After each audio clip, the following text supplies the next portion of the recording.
کیا پاکستان کے لیے ایک نیا معاشی دور شروع ہونے والا ہے یا یہ ایک اور قرضوں کا بوجھ ہے جو ہماری معیشت کو مزید مشکلات میں ڈال دے گا؟ IMF اور عالمی بینک نے پاکستان کے لیے ایک نیا مالیاتی پیکج منظور کر لیا ہے، لیکن کیا یہ ہماری معیشت کو سہارا دے گا یا اسے مزید خطرے میں ڈال دے گا؟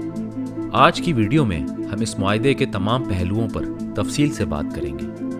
دوستوں، حال ہی میں پاکستان اور IMF کے درمیان ایک معاہدہ طے پایا ہے جس کے تحت پاکستان کو $1.3 بلین کی اگلی قسط ملنے والی ہے، لیکن اس کے ساتھ ساتھ عالمی بینک نے بھی پاکستان کے لیے $20 بلین کے ایک بڑے مالیاتی پیکج کی منظوری دے دی ہے جو اگلے 10 سالوں میں پاکستان کو ملے گا۔ اس کا مقصد پاکستان کی معیشت کو مضبوط بنانا اور ترقی کی نئی راہیں کھولنا ہے۔ لیکن یہ قرض مفت میں نہیں دیا جاتا۔ IMF ہمیشہ اپنی سخت شرائط رکھتا ہے اور یہ معاہدہ بھی اس سے مستثنیٰ نہیں۔ اس معاہدے میں کچھ شرائط شامل ہیں۔ بجلی اور گیس کے نرخوں میں مزید اضافہ۔ حکومت کو توانائی کے نرخوں میں بین الاقوامی معیار کے مطابق کرنا ہوگا، جس سے عوام پر مزید بوجھ پڑے گا۔ Tax reforms. حکومت کو ٹیکس کے نظام کو مزید سخت کرنا ہوگا، جس میں نئے ٹیکسز اور سبسڈی میں کمی شامل ہوگی۔ کرنسی کو مارکیٹ پر چھوڑنے کی پالیسی۔ روپے کی قدر مزید کم ہو سکتی ہے، جس کا براہ راست اثر مہنگائی پر ہوگا۔ بجٹ خسارے کو کم کرنا۔ حکومت کو اپنے غیر ضروری اخراجات کم کرنے ہوں گے اور معاشی پالیسیوں میں سختی لانی ہوگی۔ یہ معاہدہ حکومت کے لیے تو ایک موقع ہو سکتا ہے، لیکن عام عوام کے لیے یہ ایک بڑا چیلنج بن سکتا ہے۔ پہلے ہی پاکستانی عوام مہنگائی کے بوجھ تلے دبے ہوئے ہیں، اور اگر مزید ٹیکسز اور قیمتوں میں اضافہ ہوا تو زندگی اور مشکل ہو جائے گی۔ کیا حکومت عوام کو ریلیف دے پائے گی یا یہ معاہدہ صرف طاقتور طبقے کے فائدے کے لیے ہے؟ یہ وہ سوالات ہیں جو ہر پاکستانی کے ذہن میں گردش کر رہے ہیں۔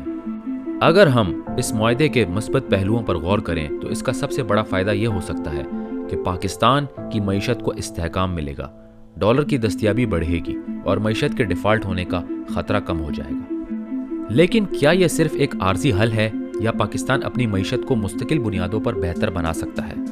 ماہرین کے مطابق اگر حکومت ان فنڈز کو صحیح طریقے سے استعمال کرے، کرپشن پر قابو پائے اور معاشی اصلاحات نافذ کرے تو پاکستان ایک مضبوط معیشت کی راہ پر گامزن ہو سکتا ہے۔ لیکن اگر یہ پیسہ ماضی کی طرح غیر ضروری اخراجات اور کرپشن کی نظر ہو گیا تو ہمیں اگلے سال ایک اور بیل آؤٹ پیکج کی ضرورت پڑے گی۔ ناظرین، میری پرسنل رائے کے مطابق پاکستان آرمی ملکی استحکام میں اہم کردار ادا کر سکتی ہے، خاص طور پر معاشی بحران سے نکلنے کے لیے۔ آرمی کرپشن کے خاتمے، غیر ضروری اخراجات کو کنٹرول کرنے اور قومی وسائل کے بہتر استعمال میں مدد کر سکتی ہے۔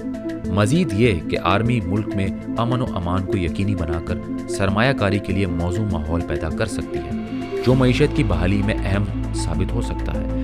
اگر عسکری اور سول قیادت مل کر اقتصادی اصلاحات پر عمل کریں تو پاکستان IMF کے قرضوں سے چھٹکارا حاصل کر سکتا ہے۔ اب یہ سوال آپ کے لیے ہے، کیا آپ سمجھتے ہیں کہ یہ معاہدہ پاکستان کے لیے اچھا ثابت ہوگا یا ہمیں مزید مشکلات کا سامنا کرنا پڑے گا؟ اپنی رائے ہمیں کمنٹس میں ضرور بتائیں، اور اگر آپ کو یہ ویڈیو پسند آئی ہو تو لائک کریں، شیئر کریں اور ہمارے چینل کو سبسکرائب کریں تاکہ آپ کو مزید ایسی معلوماتی ویڈیوز ملتی رہیں۔ ملتے ہیں اگلی ویڈیو میں۔ اللہ حافظ۔